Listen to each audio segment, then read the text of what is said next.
Wir leben in einer Gesellschaft, die Disziplin und Kontrolle fast schon vergöttert. Reiß dich zusammen, bleib stark, zeig keine Schwäche.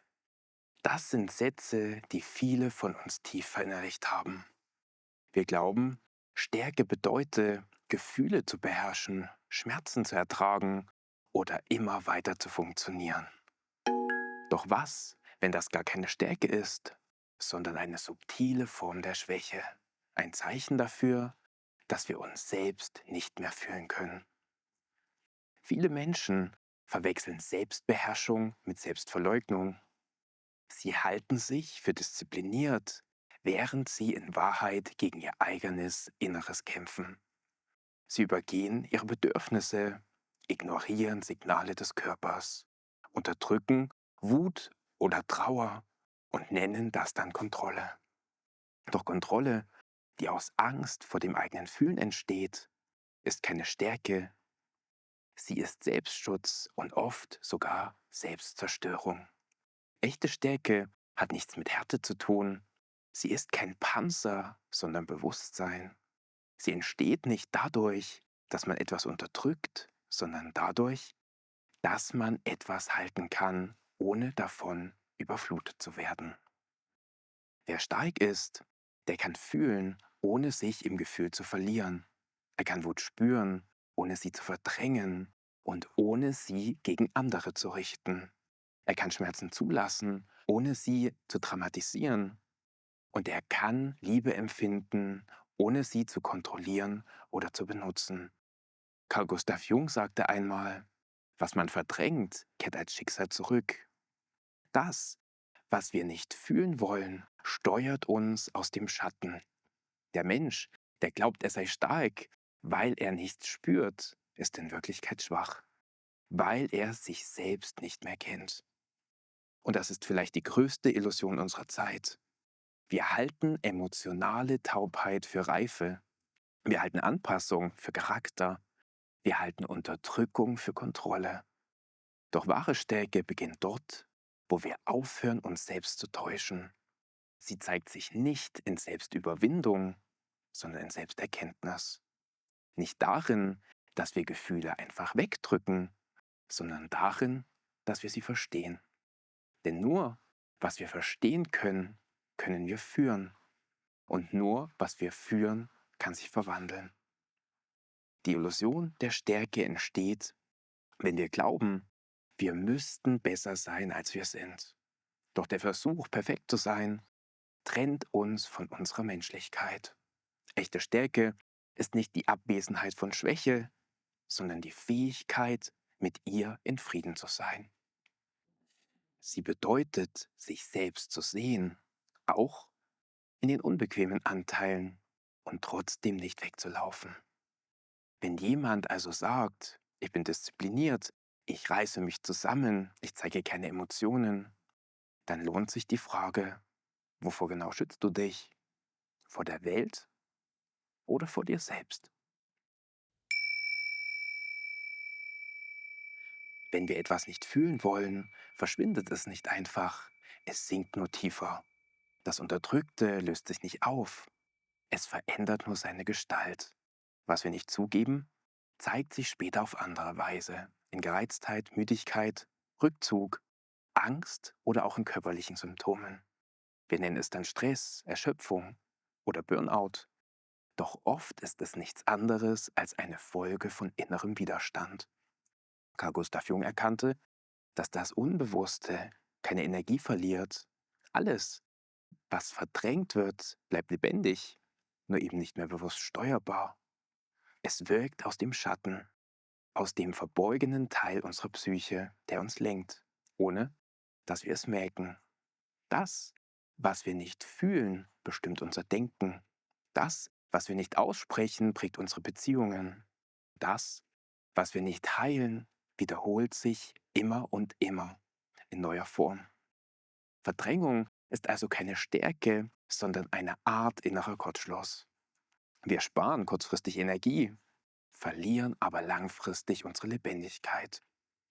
Viele Menschen leben in dieser Spannung. Sie funktionieren, sie erfüllen Erwartungen, Sie gelten als zuverlässig und kontrolliert, doch innerlich fühlen sie sich leer, fremd, abgeschnitten. Ihr Leben gleicht einer Bühne. Das äußere Verhalten wirkt souverän, aber hinter den Kulissen herrscht ein stiller Kampf. Wenn Disziplin zur Abwehr wird, dann ist sie nicht mehr gesund. Denn das Ziel des Lebens ist nicht Kontrolle, sondern Integration. Ein Gefühl will nicht weggedrückt, sondern verstanden werden. Wenn ich meine Wut spüre, dann kann ich herausfinden, was sie mir sagen will. Wenn ich sie aber unterdrücke, staut sie sich an, bis sie irgendwann in unpassenden Momenten explodiert oder sich nach innen richtet, gegen mich selbst. Psychologisch gesehen ist Verdrängung ein Überlebensmechanismus. Sie entsteht, wenn wir in Situationen geraten, in denen Fühlen zu schmerzhaft wäre. Dann spalten wir das Gefühl ab und überleben. Doch was uns einst geschützt hat, wird später zu einem Gefängnis. Denn wenn wir nicht mehr fühlen, verlieren wir den Kontakt zu uns selbst. Wir wissen dann nicht mehr, was wir brauchen, was uns gut tut, was wir wirklich wollen. Und wir nennen das oft Reife, Gelassenheit oder Disziplin. In Wahrheit ist es jedoch Entfremdung. Wahre psychische Stabilität entsteht nicht durch das Unterdrücken von Emotionen, sondern durch die Fähigkeit, sie bewusst zu halten. Das ist ein entscheidender Unterschied. Nicht das Fühlen macht uns schwach, das Nicht-Fühlen macht uns krank. Denn jedes verdrängte Gefühl bleibt wie ein unerlöstes Fragment unserer Seele zurück. In diesem Sinne kann man sagen, Verdrängung ist die Kehrseite von Angst. Integration die Schwester der Liebe. Je mehr wir bereit sind, uns selbst zu begegnen, mit allem, was da ist, desto weniger müssen wir uns kontrollieren.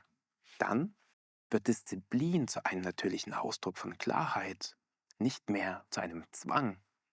Und aus dem Kampf gegen uns selbst entsteht Frieden mit uns selbst. Es gibt einen entscheidenden Unterschied zwischen Impulskontrolle und Selbstverleugnung. Beides sieht von außen oft gleich aus. Jemand behält die Fassung, bleibt ruhig, reagiert nicht impulsiv. Aber innerlich kann es völlig verschieden sein. Der eine bleibt ruhig, weil er sein Gefühl bewusst hält. Der andere bleibt ruhig, weil er es gar nicht mehr spürt. Das ist die unsichtbare Grenze zwischen Selbstführung und Selbstbetrug. Wahre Impulskontrolle entsteht aus Bewusstsein. Sie bedeutet, ich fühle, was mir geschieht und ich entscheide trotzdem, wie ich handeln will.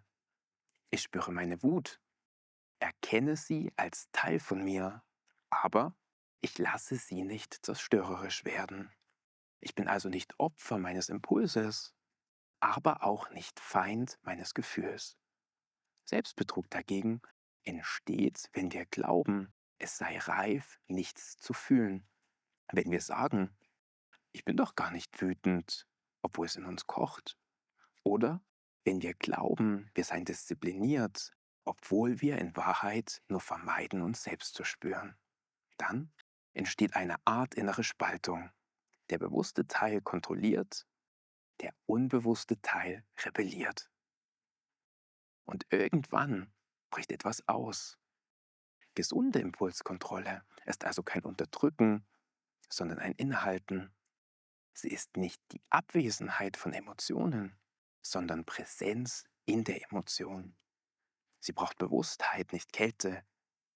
Disziplin heißt nicht, das Herz zu verschließen, sondern es zu führen. Man kann das gut am Beispiel der Wut erklären. Wenn ich wütend bin, kann ich zwei Wege gehen. Ich kann sie unreflektiert ausagieren, das verletzt andere. Oder ich kann sie abspalten, das verletzt mich selbst. Der dritte Weg ist der der Reife. Ich fühle sie, ohne sie zu rechtfertigen. Ich atme, ich beobachte, ich lasse sie da sein. Und aus dieser Präsenz entscheide ich. Das ist Selbstführung. Psychologisch betrachtet braucht dieser Raum zwischen Reiz und Reaktion, wie Viktor Frankl es nannte, eine innere Weite. Diese Weite entsteht, wenn wir gelernt haben, Gefühle zu halten, ohne von ihnen überflutet zu werden. Und genau das ist die wahre Stärke, nicht den Impuls zu töten, sondern ihn zu verwandeln. Man kann also sagen, Disziplin, die aus Bewusstsein entsteht, stärkt uns. Disziplin, die aus Angst entsteht, entfremdet uns. Wenn ich mich kontrolliere, weil ich nicht fühlen darf, bin ich unecht. Wenn ich mich kontrolliere, weil ich verstanden habe, was ich fühle, bin ich frei. Echte Authentizität bedeutet nicht, jeden Impuls nachzugeben. Sie bedeutet, im Einklang mit dem zu handeln, was man wirklich empfindet und erkennt. Ich kann mich entscheiden, nicht zu schlagen, obwohl ich wütend bin, und dabei trotzdem in Kontakt mit meiner Wut bleiben. Das ist keine Unechtheit, das ist Reife. Selbstverrat beginnt dort, wo ich das Gefühl nicht mehr wahrhaben will, wo ich mir selbst etwas vormache, um moralisch oder gesellschaftlich gut zu erscheinen. Das, was nach außen kontrolliert wirkt, ist dann innerlich oft nur Erstarrung. Wahre Disziplin ist etwas anderes. Sie ist ein Ausdruck von Bewusstsein, nicht von Zwang. Sie entsteht nicht gegen den Menschen, sondern mit ihm. Und sie führt nicht zu Kälte, sondern zu Klarheit. Disziplin ist ein großes Wort.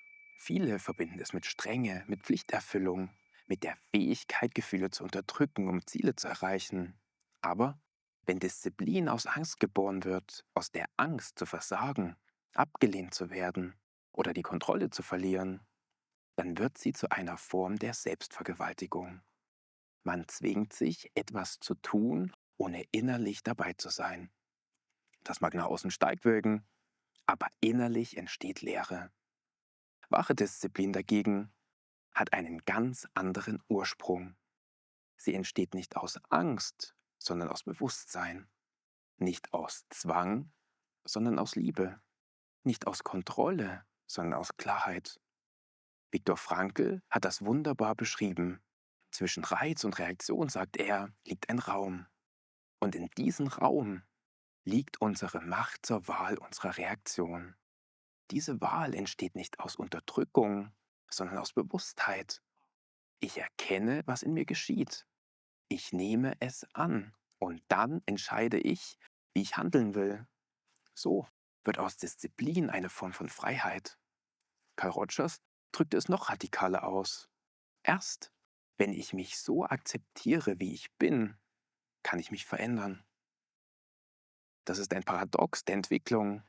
Nur wer es sich annimmt, kann wachsen. Nur wer sich erlaubt zu fühlen, kann sich führen. Disziplin ohne Akzeptanz ist wie ein Lehrer ohne Herz. Sie mag Wissen vermitteln, aber sie heilt nicht. Erich Fromm nannte das den Gehorsam gegenüber dem eigenen Gewissen. Nicht der blinde Gehorsam gegenüber Regeln oder Autoritäten, sondern das Lauschen nach innen auf das, was wirklich wahr ist. Das ist eine andere Art von Disziplin. Sie entsteht nicht durch Druck, sondern durch Überzeugung. Ich handle nicht, weil ich muss, sondern weil ich es will. Ich tue das Richtige, nicht um Lob zu erhalten, sondern weil es meinem inneren Maßstab entspricht.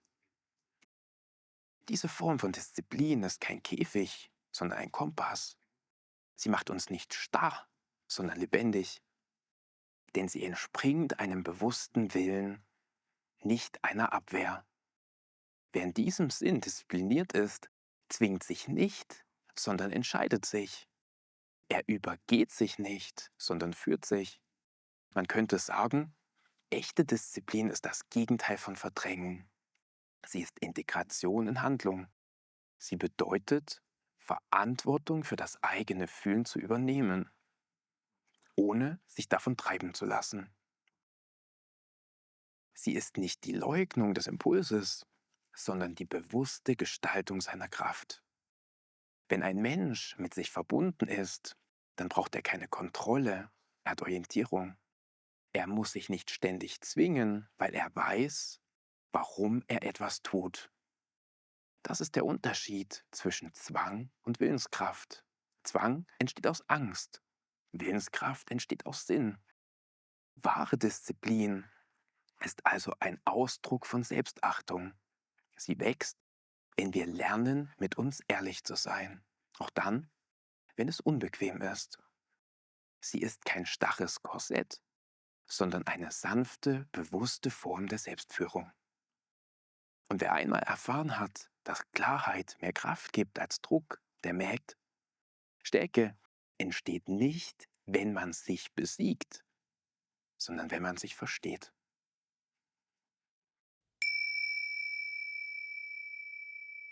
Am Ende führt jede Form von Entwicklung zu einer einfachen, aber tiefen Einsicht. Stärke entsteht nicht dadurch, dass wir uns gegen uns selbst richten, sondern dass wir mit uns selbst in Einklang kommen. Viele glauben, man müsse sich überwinden, um stark zu sein. Doch wer sich ständig überwindet, übergeht sich. Und wer sich übergeht, verliert den Kontakt zu jener inneren Quelle, aus der wahre Kraft überhaupt erst entsteht. Das Gegenteil von Schwäche ist also nicht Kontrolle, sondern Bewusstsein. Das Bewusstsein verwandelt das, was wir früher bekämpft haben, in Erkenntnis. Jedes Gefühl, das wir annehmen, verliert seine Macht über uns. Jedes Thema, das wir anschauen, hört auf, uns zu steuern. Und jede Wahrheit, die wir zulassen, schenkt uns Klarheit. Wahre Stärke hat daher nichts mit Härte zu tun, sondern mit Offenheit. Sie bedeutet, innerlich weit zu bleiben, auch wenn das Leben eng wird. Sie zeigt sich nicht im Zähnezusammenbeißen, sondern im Mut, ehrlich zu bleiben, auch wenn es weh tut. Denn Stärke ohne Wahrheit ist nur Fassade und Wahrheit ohne Liebe wird hart. Erst wenn beides zusammenkommt, Liebe und Wahrheit, entsteht echte Reife. Ein Mensch, der stark ist, weiß, was er fühlt und übernimmt Verantwortung dafür. Er unterdrückt seine Impulse nicht, aber er wird ihnen auch nicht ausgeliefert. Er lebt in Bewusstheit, nicht in Reaktion. So wird Disziplin zur inneren Haltung, nicht zur äußeren Maske. Sie wird Ausdruck von Selbstachtung, nicht von Selbstverleugnung. Man könnte sagen, wahre Stärke ist der Zustand, in dem der Wille und das Herz miteinander sprechen, wo der Verstand nicht gegen das Gefühl kämpft, sondern es versteht, wo Disziplin nicht mehr bedeutet, sich zu zwingen, sondern zu entscheiden.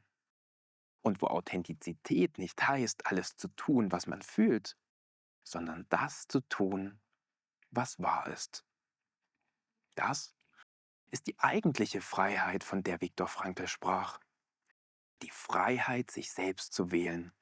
Nicht getrieben sein von Angst, Reaktion oder Automatismus, sondern innerlich still und klar zu bleiben.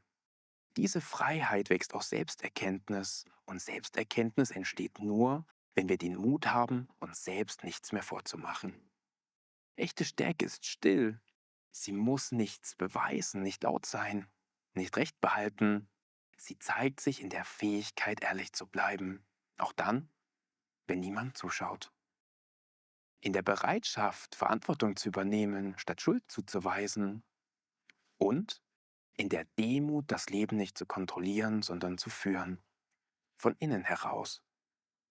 Am Ende geht es nicht darum, diszipliniert zu wirken, es geht darum, wahrhaftig zu leben. Denn der Mensch, der sich selbst kennt, muss sich nicht mehr verstecken. Er handelt nicht aus Angst, sondern aus Klarheit. Er kämpft nicht gegen sich, sondern steht zu sich. Und genau dort, in diesem stillen, wahren Raum zwischen Gefühl, Erkenntnis und Entscheidung, beginnt das, was man wahre Stärke nennen kann. Wahre Stärke ist, sich selbst nicht mehr bekämpfen zu müssen.